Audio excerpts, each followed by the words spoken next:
I'm not brave and I'm not going far, Mike. That's good. Yeah.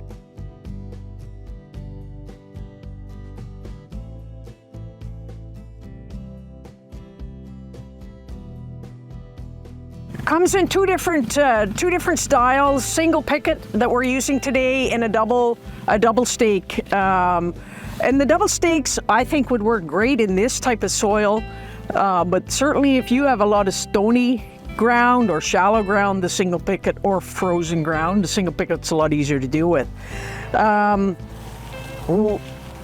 For sheep, our biggest reason for using this is because we have more predator issues, or coyotes are more likely to be killing lambs and sheep compared to, I mean, you still have predation issues with cattle, but this gives us more protection than 2 or 3 strands of the electric wire.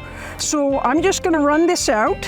You will see, I mean, in this tall grass, you need some sort of path.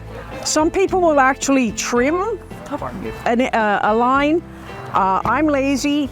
I have a bike like Mike's, and I basically run a trail like we have here, run this out, and then walk back and put the pickets up. And if this was really, really heavy, thick grass, say reed canary that was, you know, with the heads out is this tall, I may take the tractor in to beat a path down. But that little narrow path certainly helps with reducing the drainage on the fence. So basically what I do, and Mike has this set up really, this is his fence. I've never used it before, but I basically walk backwards or forwards, and because I'm left-handed, I want the pickets folding away from me to that side and the tops to that side.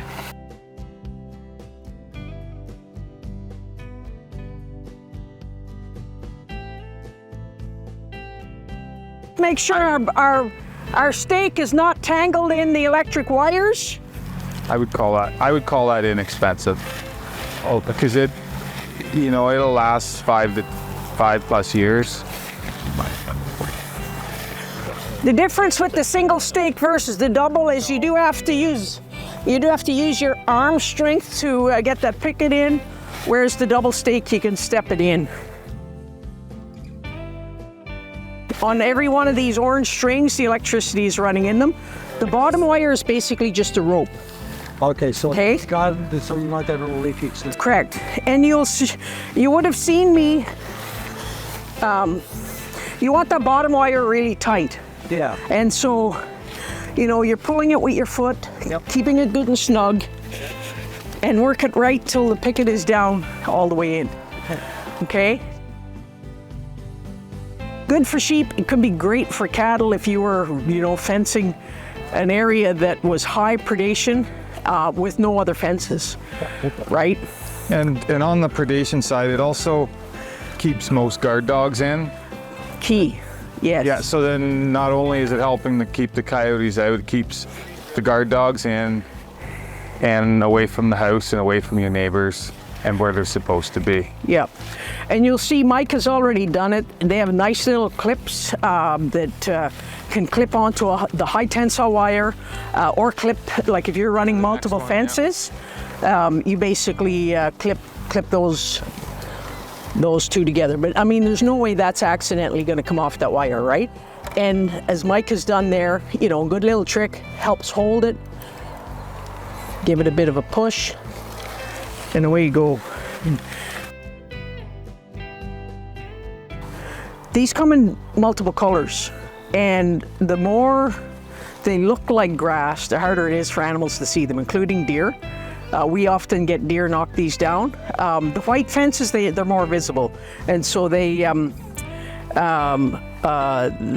see them from a further distance. But with lambs, like if you're gonna make a corner somewhere in your fence, like a jog in the fence, that's likely where you're gonna have lambs get tangled in the fence. We run them in long straight lines if we can, and if you're gonna make a bend, make it a good square bend and go 90 degrees from the other fence. Yes, I mean, you see grass touching on here, right? bottom wire is dead. There's no power in the bottom. So you're basically four inches from the ground to your first hot wire. And that's why we knocked the trail down.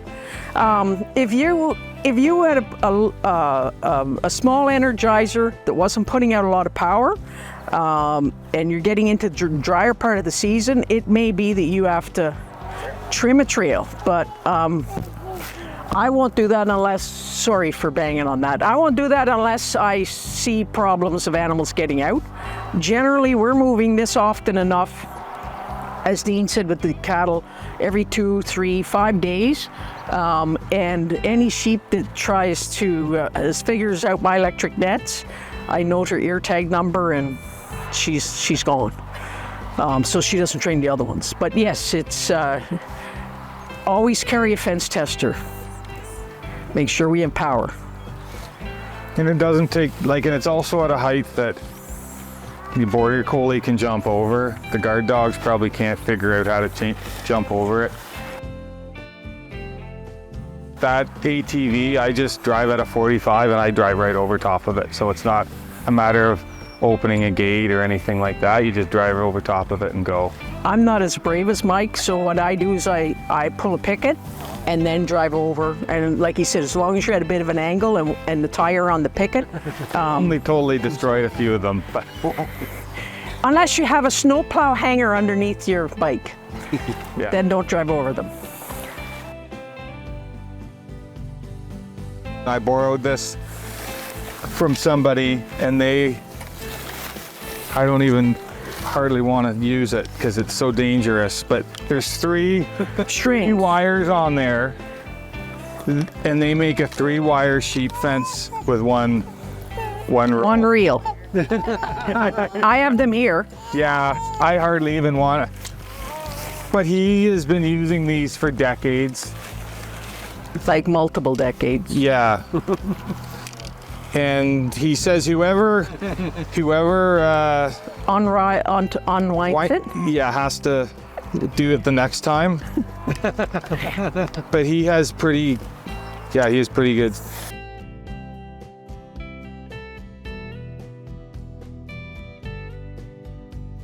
That's the gist of it. He makes it, instead of using 3 reels for sheep, he uses 1. And that's number 2. And that's number 3. And I think, yep. Yeah. I'm not brave and I'm not going far, Mike. That's good. Yeah.